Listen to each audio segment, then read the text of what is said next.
going on? Todd Shaw with another episode of the Sawdust Dude, coming to you from the beautiful Blue Ridge Mountains, and that's a mouthful, baby. But today, got something exciting for you because we're talking about strippers. That's what I'm talking about. No, man, not those kind of strippers. Oh, come on, man. Yeah, today we're talking about strippers, or stripping, or stain strippers that you use on log cabins. Okay, the product that we're using today is from Perma Chink, and it's Strip It. Low VOC, so no odor, and really, you know, some of the strippers that you used in the past, if you get it on your skin, man, it'll burn a hole through your skin. You should practice protection with this. Practice protection. But anyway, you should practice protection. Eye gear and gloves. If it does get on your skin, just wash it off real quickly. But it works out real well. It doesn't really harm a lot of finishes, but do be careful getting it on plastic, like especially if you have vinyl windows, the gutters. Don't get it on anything like that, because if you leave it on there for hours, it really will take off the finish on that, and so that's no bueno. Okay, so be real careful. But this Strip It works really well. What I found out on this product, that a lot of times you leave it on there for a minimum of 4 hours. It really does depend on your temperature, the humidity, direct sunlight, like the wall, that side wall I just showed you. It's kind of east to west, all day long kind of a deal. And so once the direct sunlight, that it really accelerated the chemicals, and it worked faster. And so with a lot of products like this, don't let it dry on there. But you know, some in the shade, it may take 4 to 6 hours, and multiple coats or multiple applications and stripping. And then if you're in direct sunlight, you may find out it works well with just one strip. Kind of like back to the application parts, you can see Mike in the background just kind of brushing it on. He's got a little spots where we couldn't spray it on, and we didn't want to get overspray or get stain remover everywhere. So you may want to brush it on areas around windows and gutters or fascia boards. But on this situation here, we're using the Graco Magnum LTS 17 sprayer. And one of the big things that you have to do with that is to change out your tip on that, or your jet, the sprayer head. And so they recommend a 521. I've got a 519 tip in there right now. I really have to crank up the pressure to get it to spray.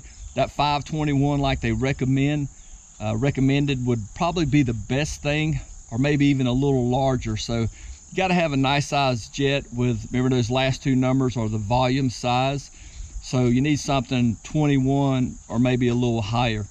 So that's a good tip there. Okay, so Mike and I are about to tackle this wall here, and we'll kind of, a lot of times when you're washing a cabin, you'll start from the bottom and work your way up.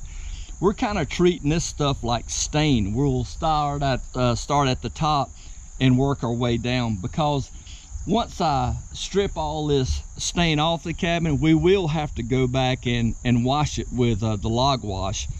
And so we will wash from the bottom to the top. But for now, doing this, we'll start stripping at the top and work our way down.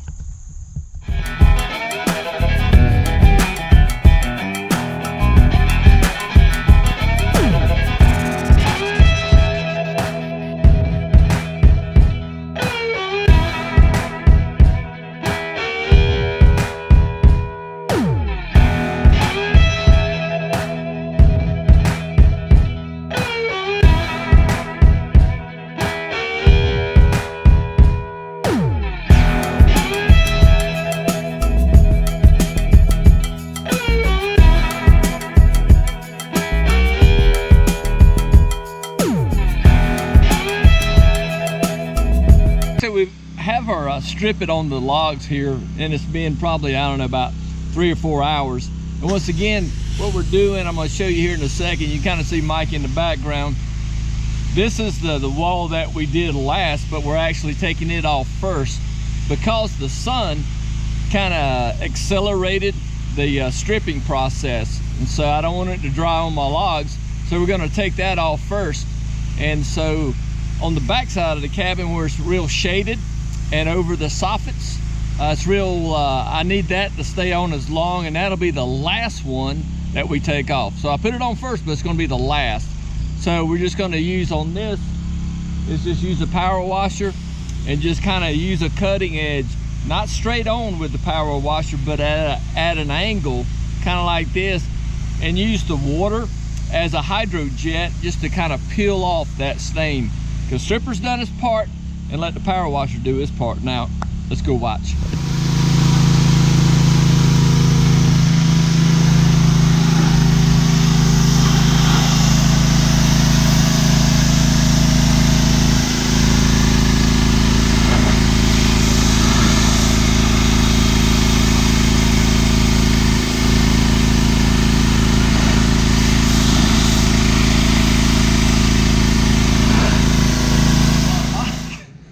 Well, Mike is outside working in the heat. I'm inside in the air condition.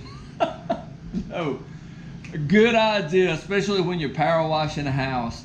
You know, with the customer, you always want to say, hey, you need access. Number one, I mean, we got to get to restrooms and stuff like that. That's the obvious. But one of the things before you start power washing, whether it's maintenance or whether it's cutting off the kind of like hydroblasting and cutting the stripper off the logs, on the outside, I want to come in and periodically inspect to make sure that no water is coming through. Number one, did somebody leave a window open or cracked? Uh-oh, no bueno, right? So you can see right now, so I want to come in while Mike is outside washing. I'm going to come in and enjoy the air conditioning, but yeah, I'm going to come in and enjoy and make sure there's no leaks. You can see how that's blistering up right there? You know that, there's a good shot of it, how it's brown. And so you know that when it's doing that, it's starting to change color. And one of the big reasons is because the sun's coming out on this side over here. The sun's beaming down right up on it. It's probably about 11:30, 11:45 Eastern time. And so the sun's doing this work, and so the heat's getting to it. It's accelerating the process. And so kind of how we do it is that we spray, we've probably sprayed about 8 gallons this morning, this wall, even like the little gable end up there. Not the gable end, but that little, yeah, whatever that, cause it's not coming to me right now, but anyway, it doesn't make any difference. So anyway, so we sprayed this whole gable end. We touched up, now look on this side. This was actually put on first, especially where that soffit comes over and is real shaded. That just takes maybe a couple of times of putting the stripping on there before you can get it back down to bare logs. And you can hear Mike spraying around the corner, getting that other end. So kind of how we like to do it, kind of how we like to roll with this stuff is we spray all the way up to about 12 o'clock, 12:30. Let it sit to about, you know, 2 o'clock, then 3, 4, 5. We got 3 hours to pressure wash all this stuff off, because you don't want to leave it overnight. You don't want it to dry on there. And so I like to put it all on a day and then get it right back off. So that way I got at least good 4 hours or 4+ hours to get it on there, and about 3 hours to get it all off. And just that way we can leave it and let it dry out. Come back the next day, see what needs to be done again. Here's like a little pro tip for you. If the stain is real thick on there, we take like just a wide putty knife, you know, something that's pretty firm, not like a sheetrock knife, but you know, this little 6-inch, 8-inch putty knife. Kind of peel the stain off. And just, you know, I can kind of come over here, like in this action here, peel off that first layer, and then your helper, in my case Mike, will come down behind me with the power washer and get off the other stuff. And that saves a little time on his end. And you can even collect all the stain in a 5-gallon bucket and let it drop in there. So a little pro tip just to speed up a little bit of time, and even the quality of work, is scraping off that first layer and then power washing it off. Now, one of the things that I've seen on people's posts before, especially like doing washing decks or handrails on their decks, because the horizontal surfaces get beat up so much, and it's really, you know, a lot of people don't like the solid color stain, but because there's more pigmentation in that stain, you really get a better protection. But when people try to power wash their decks or their handrails on their decks, they kind of really get, I call it the fuzzy wood effect. And that's what we've got here. I don't know if you'll be able to pick that up, but the wood's kind of fuzzy in spots. And so when you have that fuzzy wood like that, if you want to sand it, you kind of have to sand the whole log. And I'll probably only use like 220, but don't sit there and sand in one spot. Kind of hit up the whole log as you're going, from kind of joint to joint, and so make that log, because if you just do one spot, it'll show up when you apply the stain. I mean, it'll stick out like a sore thumb. So some people address the fuzzy wood, because anytime you strip a cabin or use media blasting, walnut shells, corn cobs, or sodium, whatever you use to clean off your cabin, it will kind of change the texture of your logs slightly. But a lot of times, if it's not too bad, by the time you put the stain on and the top coat, it'll kind of lay down, so you'll be safe there. Yeah, cool deal. What do you think about that strip? It looks pretty awesome, doesn't it, man? It did an awesome job. That stuff works great. You can just kind of see the logs are ready to go, and you can see the little fuzzy parts there. And we just kind of knock that down with some 220 sandpaper. Go over it real quickly, not just real aggressive on the sanding. Like I said, you just don't want slick spots in there. Want the logs to kind of keep their natural texture. Got some logs up there that has some gray spots in them. And what do you do for that? Well, we're gonna shoot more videos about that, but let me just kind of plant this in your ear real quickly. Got this also a Perma Chink product, Wood Renew. It kind of refreshes or renews, brightens up the log, and then we're going to use that next, and then we'll all finish it up with log wash, which gets the pH level back down to the right step. So you strip it, do a little wood renew, and then log wash, and you're ready for some stains. Well, cool deal, man.